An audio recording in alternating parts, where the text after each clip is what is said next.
कोल्हापुरातील Rajaram तलावाजवळ MD drugs आणि गांजाची विक्री करणाऱ्या एकाला राजारामपुरी पोलिसांनी अटक केली।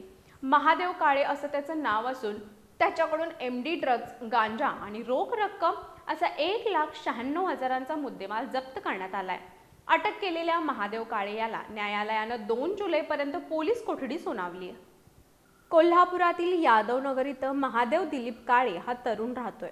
तो कोल्हापूर ते सरनोबतवाडीकडे जाणाऱ्या रोडजवळील राजाराम तलावासमोर एमडी ड्रग्ज आणि गांजाची विक्री करत होता। याबाबतची माहिती राजारामपुरी पोलिसांना मिळाली होती। त्यानुसार पोलिसांनी रविवारी रात्रीच्या सुमाराला या ठिकाणी सापळा रचून महादेव काळे याला अटक केली। त्याच्याकडून 1,80,000 रुपये किमतीचा 18 ग्रॅम एमडी ड्रग्ज, 4,200 रुपयांचा 210 ग्रॅम गांजा, 7,400 रुपयांची रोकड आणि एक मोबाईल हँडसेट असा एकूण 1,96,600 रुपये किमतीचा मुद्देमाल जप्त करण्यात आला।